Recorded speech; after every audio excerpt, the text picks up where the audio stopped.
Hello friends, and welcome back to my channel.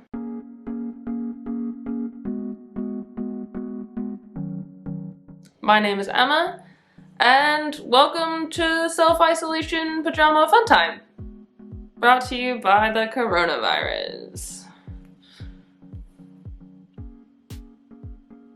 So, as you can see, sitting here on the good old living room floor because we're gonna have a bit of craft fun time. I figured I've got loads of time on my hands now that we're self-isolating for the foreseeable future in London. So I figured I'd order some macrame, string, cord, whatever you want to call this, and I'm gonna make a macrame plant hanger. So I figured I would bring you along with me on this journey in case you decide that you also want to make a macrame plant hanger, or if you just want to watch some relaxing time-lapse content of me tying knots for the next few hours. So in order to make your macrame plant hanger, you need a few things. First off, some macrame cord.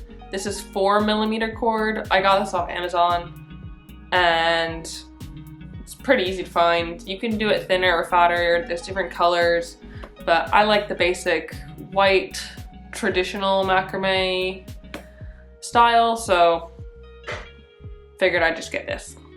Next up, you need scissors because you need to cut it, some tape because I find this really useful and I'll tell you about why in a second, and a rod, a dowel, a pole, a stick, a bit of driftwood. You can kind of do this with whatever kind of thing you want. It could be like a metal pipe or a PVC or whatever, really. As long as it's kind of long and straightish, it shouldn't be an issue. But I have this dowel that I got from my local hardware store. It's quite long, probably about 1 meter or so in length, or a yard, or 3 feet, or however you wanna do that measurement. Sorry, I'm a bit weird. I'm going a bit stir crazy here in this self-isolation time. So if I'm extra weird, then that's why. Also, I'm wearing a jumper that's like 8 sizes too big for me. So sorry for no one, because I'm comfortable. So my goal is to recreate this design here that I found on Pinterest. I figured I've done a little bit of macrame in my past. I've made a couple wall hangings and plant hangers. I could probably make it on my own. So I figured I would see if I can kind of be inspired by this design and make something similar enough-ish for it to be looking good enough to be hung in my house. I don't have any sort of measurements exactly for this because it's not a pattern. I don't have instructions on exactly how to do this. I'm kind of going with the flow as we go along. So hopefully it works. If it doesn't, then I'm screwed. So it'll be a mess, but I'm gonna bring you along on the journey with me and we can all fail together. First things first, I've cut some cords. I had a whole other roll of this cord stuff and I have chopped it all into pieces, and they are all like 2.5 or so wingspans, 2 2/3 wingspans of cord, and I have 23. I got 23 out of my 100-meter ball here. I don't know if that's enough, probably not. That's why I have a second one, and I would cut those as needed. Basically, I've cut them into the right length. One of the struggles I had when I did my first macrame is the ends kind of started fraying a lot because it's cord, it's not tied together, it's just kind of twisted into these spirals. And so I really struggled getting it to stay, and so I started doing this thing where I tape the ends. They're kind of like shoelaces, how the shoelaces have plastic on the ends. This is basically acting as the same thing, holding the cord together so it doesn't just fray apart as soon as I start knotting with it, because that's something that cord does when it is left to its own devices. It just frays and does whatever it wants. So I've cut a frick ton of these, and we'll see if that's enough. If not, I can cut more, and that's totally fine. So that was step one, cut your cords. Second, gotta find the right place to kind of do my setup. I do a bit of a funky setup in my living room because you have to put the strings onto this like rod, and like all the people on YouTube who have done like macrame tutorials have this whole hanging system where they can just hang their dowel randomly, but I don't have that. I'm not some fancy craft YouTuber, so I'm improving that. I do this kind of makeshift setup. I use my 2 chairs in the living room and I put the dowel down between them, and it kind of acts as like a hanging system, so I can use that in order to hang all my strings off of, in order for them to be able to hold tight and not move and kind of stay where they need to. So look at the picture, it looks like there is 15 in each little section. So there's 3 plant hangers in this, and within each of those there's 15 strings. That seems like a lot. And I don't know if I have enough cord for all of that, so I think I'm gonna do 13, so it'll make it slightly thinner than before, but we'll see. We'll see how it goes. So in order to attach your cords to the pole, you have to do sort of a hitch knot. Basically what you wanna do is you wanna fold a single cord, you wanna fold it in half. And so you have loose ends and you have a looped end, which is at the middle. You wanna take that loop, hold it up next to the bar, and then feed the ends through all the way until you get a nice hitch there. So then I'm gonna repeat that 13 times, and then we'll have a set of stuff that I can work off of.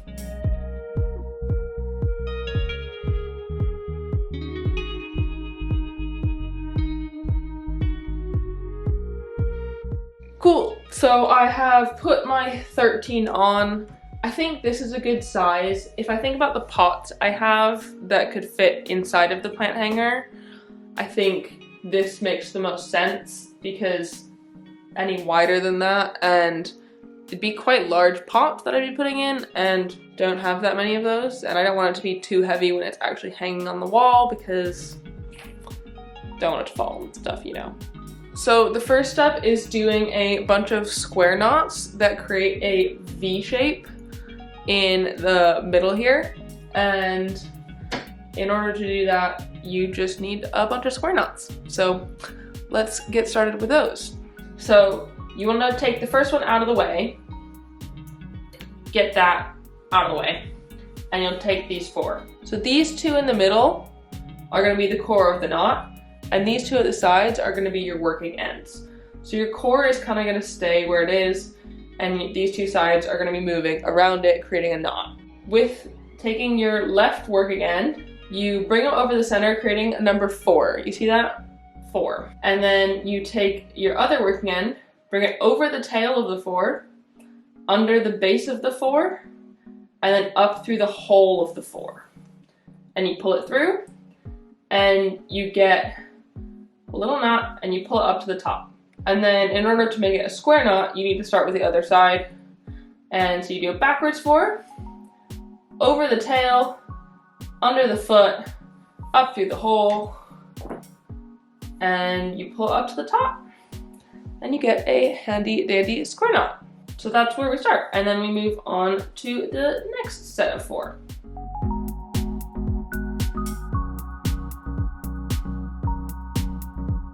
So there we go, that's our first row.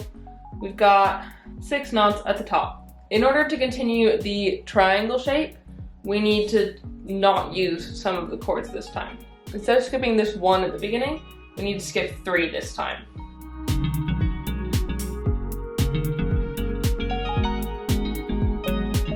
There we go. Got our 5 knots, and you can see the triangle is starting to form a bit. Instead of starting from 1 or 3, you skip 5.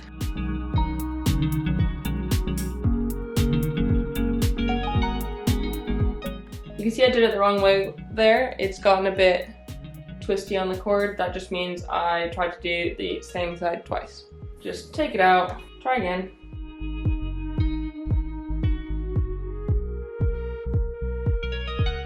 Right, so there we go. We've got our nice triangle. Next, we're gonna do a clove hitch knot. And so that is a little bit more difficult than this square knot. I found it a little bit harder to learn, but it's still pretty simple, and I'll try and explain it as best as I can. We're gonna use this one here as a guide. So we're gonna use this to guide ourselves all the way along down the edge of the triangle, trying to make it look nice and neat at the end. So I'm just gonna pull this one over here, and I like to kind of tape it just so it stays in its guide. Then you want to take the next string, so now your new first string. So you want to bring it over the guide cord and then take the end and bring it through the hole that you have made around the back. And so you pull it tight and you get this sort of loop here. Pull that up to the top, and you want to do that twice with every cord along the entire string. Kind of pulling them fairly tight so they look nice and neat.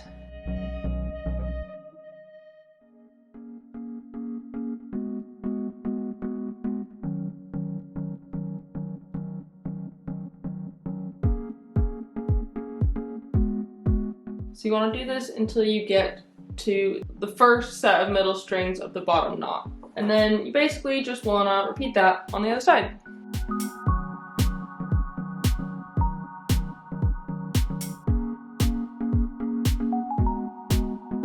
So as you can see, we've got the two sides joined together in a V here, and we just want to continue them down so it becomes a nice point.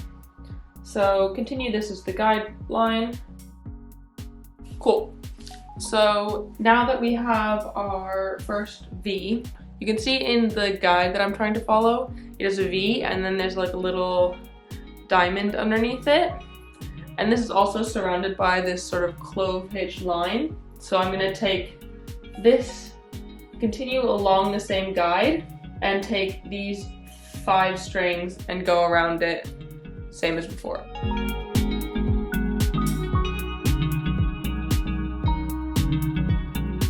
And I'm gonna do the same on the other side.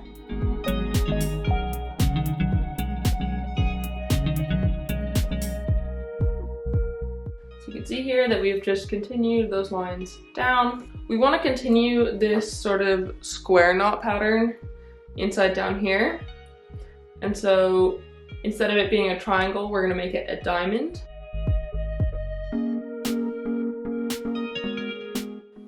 So we've got our little diamond, and then we want to carry this guy across there with the clove hitches.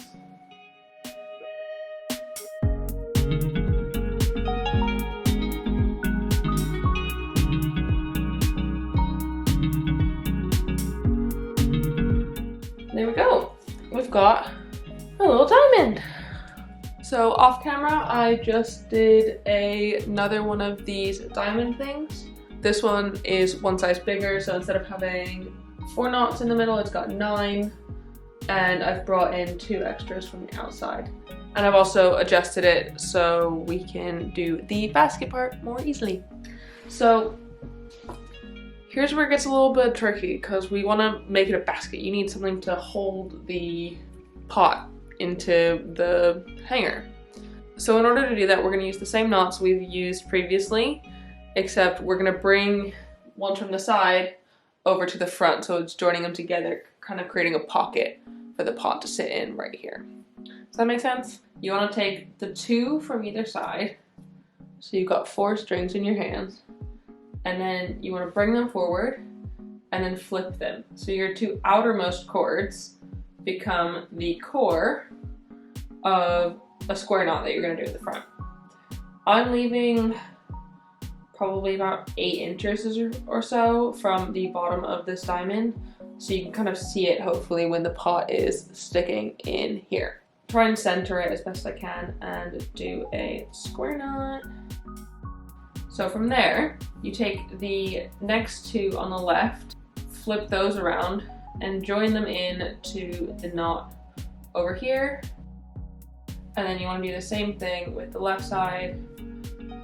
Take these, flip them, so switch them so they're facing the other way, and do a square knot. So from here, you just want to keep on bringing them from the back to the front, flipping them around so they are facing the right direction, and making our square knot.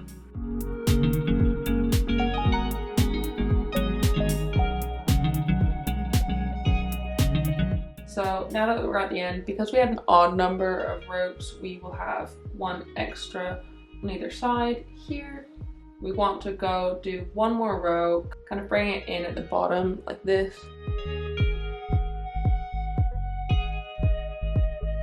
So you can see here we've just brought it in one row at the bottom there. So I was just doing some testing and putting this pot in there. How I did it wasn't the best way in my opinion. It kind of got really tight, and maybe this pot's a little bit too big for it, but I want to use this pot, so I'm gonna. So I undid the very last row I did, as well as the one on the side. So instead of having just the 2 strings at the back, I now have 6. So when we do gather it and we put the pot in, you kind of get more at the back, making it feel like it's held in sturdily, which is kind of the goal.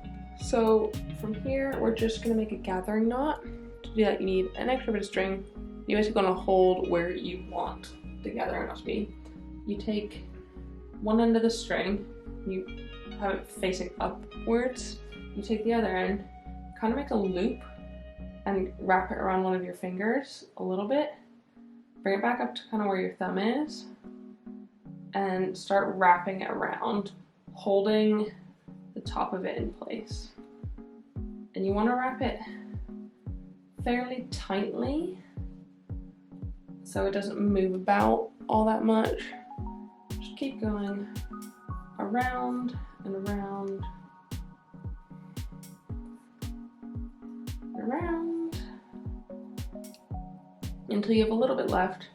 You want to put that through the loop that you wrapped around your finger, and then you use the top bit from the beginning to pull that end up through the knot so it stays nice and in the middle.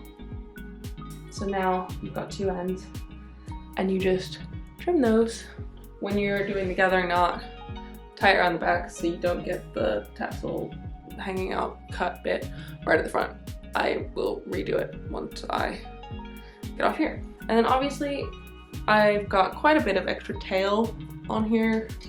Probably didn't need to do them quite as long as I did, but I always get quite nervous doing these. I'm always nervous, aren't I? But I get nervous making these because I'm scared that I'm not gonna have enough of the cord, and then I'm gonna have to somehow manage to tie something in. Whatever, not the easiest way to go about things. But yeah, so you can cut your tails to as long as you want, and you can unfurl these or unravel the ropes if you'd like, if that's something you like, or you can leave them just in a quite nice pile. So when you're done, you just put your plant pot in there and chuck your plant in, and boom. So like I said, it's really easy to make one of these things. I've made one here. I'm gonna continue on and make 2 more, so I kind of have a tiered sort of wall hanging rather than just a single plant hanger. But they are super simple. You can vary them however you want. If you want to have 1 square, 2 squares, 5 squares, however you want, or you can just continue and do the square knotting all the way down. It's really up to you. Macrames or macrame, however you pronounce it, is just a fun thing to do with your time, and it's good to not have screen time, especially now when I have been home for 7 days straight and I'm tired of being home and being on the TV and my computer and my phone constantly. So it's been a couple of days and I've made 2 more of those macrame things. I've just been taking my time, not trying to get too burnt out on tying loads of knots. So it took me like 3 days to do it in total, 1 little basket each day for my little 3 basket macrame hanger. And so now I finished it. You can kind of see the tails right up there. And yeah, it's all good. Let me show you what I made. So here's the final product. I made 2 more, 1 on each side, and they're 11 strings instead of 13 like the middle, and they only have 1 diamond each instead of the 2 that the middle has. And I just tied it up with a string and put it on a nail, and I cut the tassels at the bottom so that they're a nice length. Yeah, that's it. That's all you need to know in order to make your very own macrame plant hanger. I hope you enjoyed this video. Sorry it was a bit more relaxed than usual. I'm in a bit of a relaxed mindset at the minute, so that's just what it's gonna be. I hope you all are staying happy and healthy and aren't going too crazy in this super surreal time that we're having right now. And let me know how it's going. If you like this video, please give it a thumbs up down below, leave a comment on other sort of like DIY planty things or planty things or non-planty things that you'd like me to make videos about in the future. And yeah, thanks so much for watching, and I will see you next time. Bye!